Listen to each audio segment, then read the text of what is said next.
Welcome to the deep dive. Today we're really getting into the weeds on mortgages. It's something that, well, affects almost everyone at some point, right?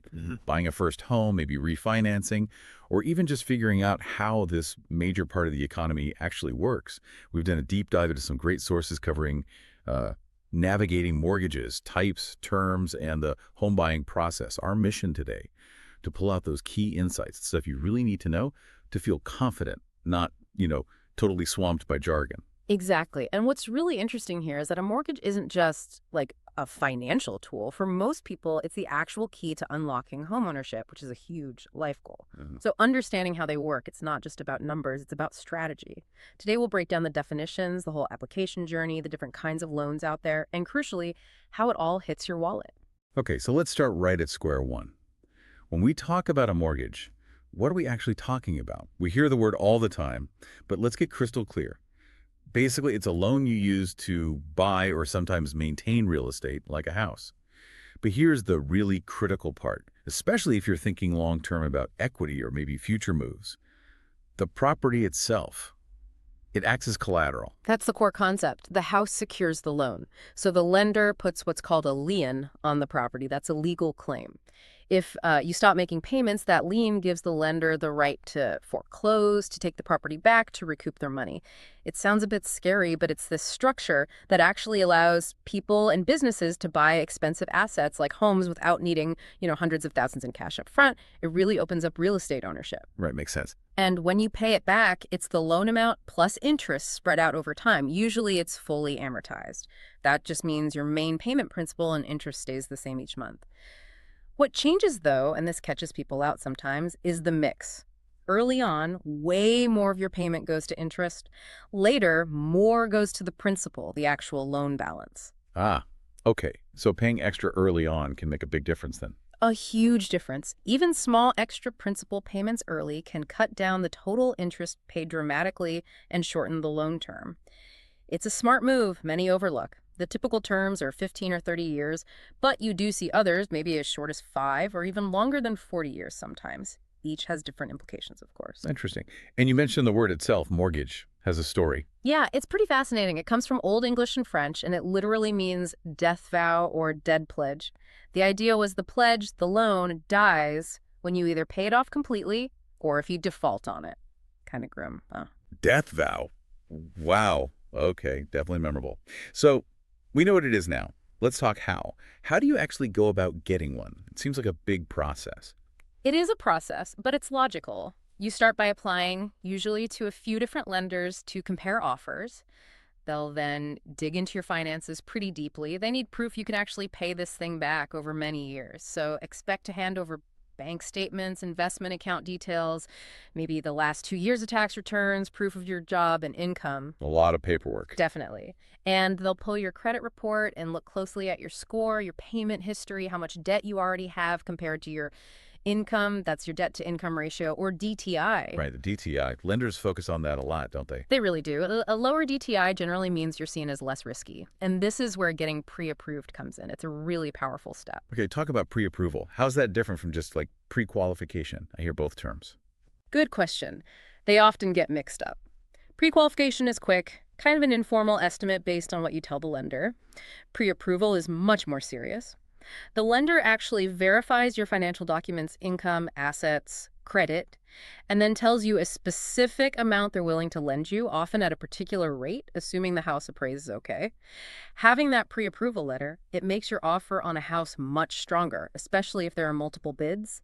Sellers love it because it shows you're a serious financially vetted buyer. So you can get pre-approved even before you found the exact house. Absolutely, and you probably should. It helps you know exactly what you can afford and makes you ready to move fast when you find the right place. Got it. Okay, so pre-approved, found the house, offer accepted, then comes the closing. What happens there? Right. Closing is the finish line. It's the formal meeting where everything gets finalized. You, the seller, maybe lawyers, title company folks, you all get together. You'll wire your down payment funds. The seller officially signs over the deed, transferring ownership to you.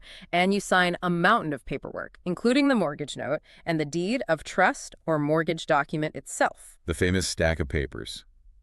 And it's not just the down payment you need cash for at closing, right? There are other costs. Oh, definitely. Closing costs, don't underestimate these. They can include things like the lender's origination fee, the appraisal cost, title insurance to protect you and the lender, recording fees for the county, and sometimes you might pay points. Points? What are those? Good point. Points can be confusing. They're basically prepaid interest. You pay an upfront fee. 1 point is usually 1% of the loan amount in exchange for a lower interest rate over the life of the loan. Whether it's worth it depends on how long you plan to keep the loan. Okay, so you have to calculate if the upfront cost saves you money in the long run.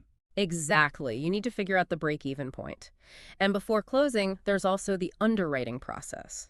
After your offer is accepted, the lender does a final, really deep check on everything your finances, the appraisal of the property value, the title report. They dot all the I's and cross the T's. Makes sense. Lots of checks and balances.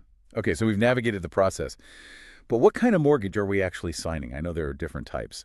Let's start with the most common one, fixed rate. Right, the fixed-rate mortgage. It's the bedrock for many people. The name says it all. The interest rate is fixed, locked in, for the entire duration of the loan. That means your monthly principal and interest payment never changes. Rock solid predictability. That sounds appealing. Stable budgeting. Absolutely. And the main choice you make with a fixed rate is usually the term. 15 years or 30 years are the most popular. A 15-year fixed usually has a lower interest rate than a 30-year. You pay it off much faster, build equity quicker, but your monthly payments are significantly higher. Right, bigger payments, but less interest paid overall. Exactly. Whereas a 30-year fixed has lower monthly payments, which is easier on the cash flow month to month, but you'll pay a lot more in total interest over those 30 years. So if you plan to stay put for a long time and value that payment stability, fixed rate is often the way to go. Okay, clear enough. But what if you're not planning to stay 30 years, or maybe you're comfortable with a bit more fluctuation? What about adjustable rate mortgages, ARMs? ARMs are definitely different. They can be a useful tool, but you need to understand how they work. With an ARM, the interest rate is fixed only for an initial period, maybe 3, 5, 7, or 10 years. A common one is a 51 ARM. Meaning fixed for 5 years. Right, fixed for the first 5 years. Then, the 1 means the rate adjusts once per year after that for the rest of the loan term, the big draw. That initial fixed rate on an ARM is almost always lower than the rate on a 30-year fixed mortgage at the same time. So your starting payments are lower. Lower payments initially sounds good, but then it adjusts, up or down. Could be either. After the fixed period, the rate changes based on some market index, plus a margin the lender adds. If market rates have gone up, your payment goes up. If they've gone down, your payment could potentially go down. The risk, obviously, is that rates rise and your payment becomes unaffordable. Yeah, that's the scary part. Are there limits on how much it can change? Yes, thankfully. Most ARMs have caps. There are usually caps on how much the rate can increase at each adjustment period, like, say, 2 percentage points, and also a lifetime cap on how high the rate can ever go over the original rate. You really need to understand those caps before signing. So who might choose an ARM then? Someone who maybe doesn't plan to be in the home long term, perhaps planning to sell or refinance before that initial fixed period ends, or maybe someone who expects their income to rise significantly so they could handle potentially higher payments later. But you absolutely have to budget for the possibility of those payments going up, maybe even hitting the lifetime cap. Don't just focus on the low starter rate. Good warning. Okay, beyond fixed and adjustable, are there other important types, maybe for specific situations? Yeah, there are some really important government-backed loan programs. You've got FHA loans, Federal Housing Administration. These are great for folks who might have lower credit scores or smaller down payments. Then there are USDA loans, Department of Agriculture. These are for eligible rural and some suburban areas and often require no down payment at all. No down payment. Wow. Yep. And VA loans, Department of Veterans Affairs. These are for eligible veterans, active duty military, and some surviving spouses. Often also no down payment required and usually no ongoing mortgage insurance. These programs make a huge difference in accessibility. That's fantastic. Are there any catches or specific things to know about them? They each have their own rules. FHA loans, for instance, require you to pay mortgage insurance premiums, or MIP. And unlike PMI on conventional loans, sometimes that FHA MIP stays for the life of the loan unless you refinance. USDA and VA loans have specific eligibility criteria related to location or service history, so you need to check if you qualify. Okay. Any other types we should briefly mention? Well, you sometimes hear about interest-only loans. You only pay the interest for a set number of years. Sounds good, but your loan balance doesn't go down. Then you face much higher payments later or a big balloon payment. They got a lot of people in trouble back in the housing crisis, so generally they're pretty risky for most homeowners. And then there are reverse mortgages. These are only for seniors 62 and older. They let you borrow against your home equity, getting cash as a lump sum, monthly payments, or a line of credit. The loan only has to be repaid when you sell the house, move out permanently, or pass away. Interesting option for seniors needing cash flow. It can be, but they're complex, have significant fees, and the interest accrues over time, reducing the equity left for heirs. Definitely need careful consideration and counseling. Got it. You mentioned discount points earlier when talking about closing costs. Can we circle back to those? How do they work again? Right, discount points. It's basically buying a lower interest rate. You pay an upfront fee to the lender, usually 1% of the loan amount per point, and they give you a slightly lower interest rate for the life of the loan. The key is that break-even calculation we talked about. Okay, so figure out how many months of lower payments it takes to pay back the upfront cost of the points. Exactly. Divide the cost of the points by the amount you save each month with the lower rate. If you'll be in the loan longer than that break-even period, paying points might save you money overall. If not, it probably doesn't make sense. It's crucial when you're comparing loan offers to make sure you're comparing apples to apples, same loan amount, same term, and looking at offers with 0 points versus offers with points and seeing the rate difference. That's super practical advice for shopping around. All right, let's pull this all together. The bottom line, what really drives your monthly cost, and how has the recent market affected things? Okay, so the big drivers of your monthly payment are the loan type, fixed versus ARM, the term, 15 versus 30 years, the interest rate you lock in, whether you pay discount points up front, and critically your own financial qualification, your credit score, that DTI ratio, how much you put down. A better credit score, lower DTI, bigger down payment. Those things usually mean less risk for the lender, so they offer you a lower interest rate. And interest rates.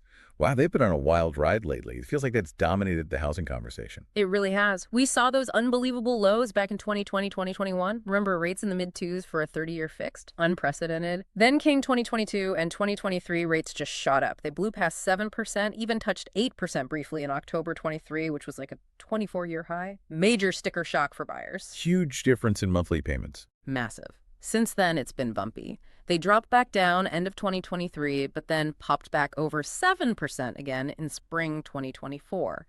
The sources we looked at for around July 2025 put the average 30-year fixed around 6.72% and the 15-year fixed around 5.85%. But, and this is so important, those are averages.